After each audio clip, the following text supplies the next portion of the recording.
Une femme sauve un petit lionceau, mais doit malheureusement le laisser derrière elle en raison des conditions de vie difficiles. Leurs chemins se séparent. 8 ans après cette séparation, la femme revoit le lion, mais la réaction inattendue du prédateur choque tous les témoins. Sarah Johnson rêvait depuis son enfance de travailler avec des animaux sauvages. Elle a grandi dans une ferme dans le Montana, toujours entourée de différents animaux. Ses parents ont encouragé son intérêt pour la nature et l'ont souvent emmenée en randonnée dans des parcs nationaux.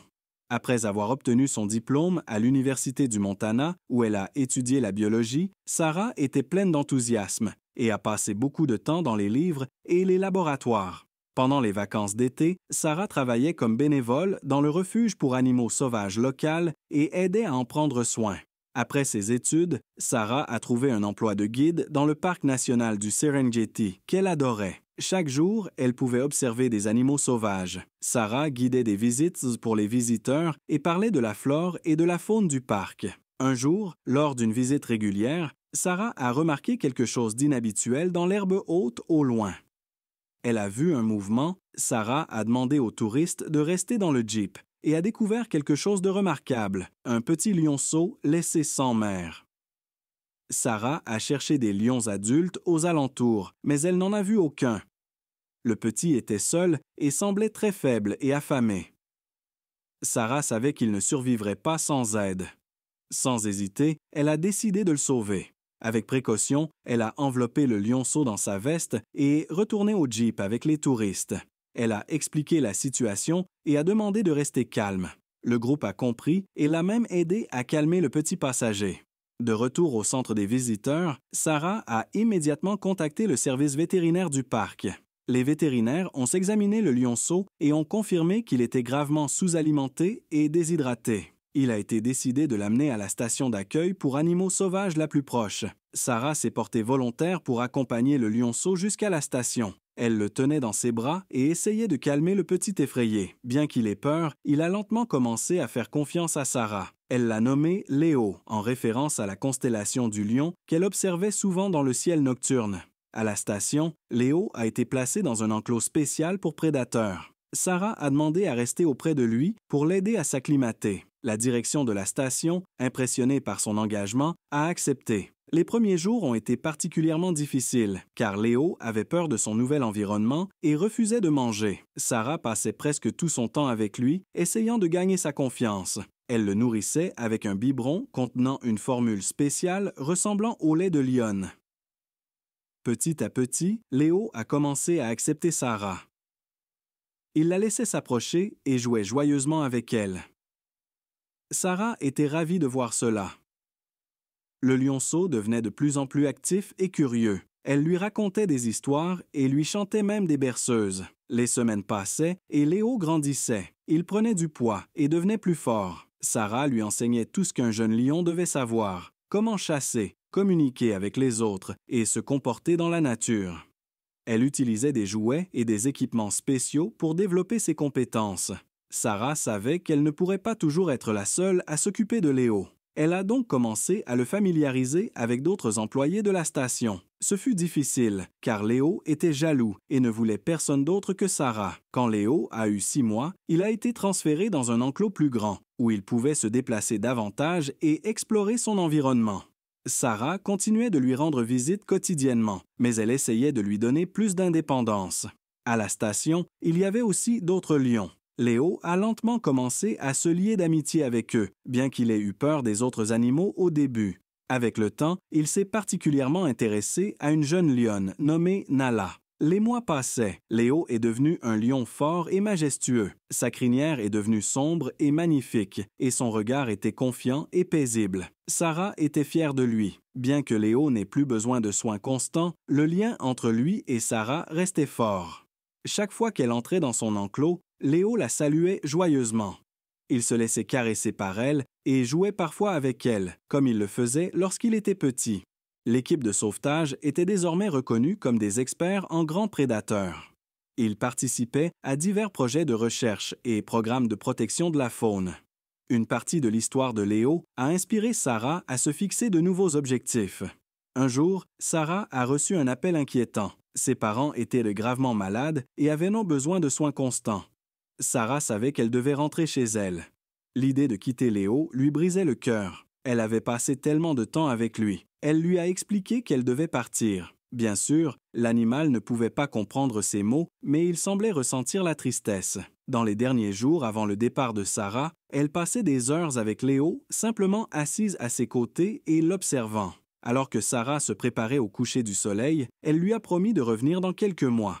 Ses collègues lui enverraient des photos et des vidéos de Léo. Ils pensaient que le lien entre Sarah et Léo survivrait à la séparation. Mais la vie ne suit pas toujours les plans. L'état de santé du père de Sarah s'est aggravé, nécessitant des soins constants. Sarah ne pouvait pas laisser ses parents seuls dans une telle situation. Les jours passèrent, les semaines se transformèrent en mois, et les mois devinrent des années. Sarah essaya de maintenir le contact avec le centre de sauvetage, mais avec les soins constants qu'elle devait prodiguer à son père, cela devint de plus en plus difficile.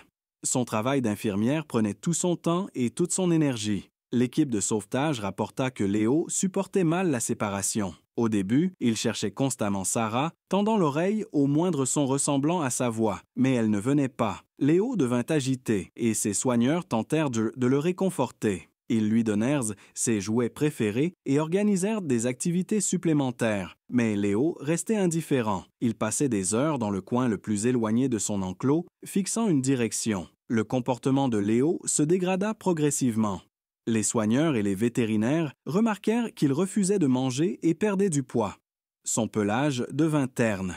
La direction du refuge fit finalement appel à des spécialistes du comportement animal pour aider Léo à s'adapter, mais tous les efforts furent vains. Il ne voulait communiquer avec personne. Pendant ce temps, Sarah continuait de s'occuper de son père, dont l'état s'améliorait lentement, mais elle ne pouvait jamais oublier Léo. Elle gardait précieusement ses photos et regardait souvent ses vidéos. Dans ses rêves, elle se promenait encore avec lui dans la réserve naturelle. Après des années, l'état de santé du père de Sarah s'améliora visiblement. Les médecins se montrèrent optimistes quant à ses progrès. Sarah envisagea de retourner dans la réserve, mais elle avait peur que Léo ne la reconnaisse plus. Finalement, après 8 longues années, le père de Sarah se remit suffisamment pour ne plus avoir besoin de soins constants.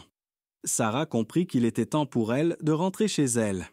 Elle prépara ses affaires, informa ses amis et se mit en route. Le jour de son retour, Sarah était plus nerveuse que jamais. Elle resta longtemps devant l'entrée du refuge, rassemblant son courage avant d'y pénétrer. Elle fut accueillie par d'anciens amis et collègues. Sarah se dirigea immédiatement vers l'enclos de Léo. Un grand lion, à la crinière sombre, était allongé sur un rocher. De loin, Sarah sentit son cœur s'emballer d'excitation.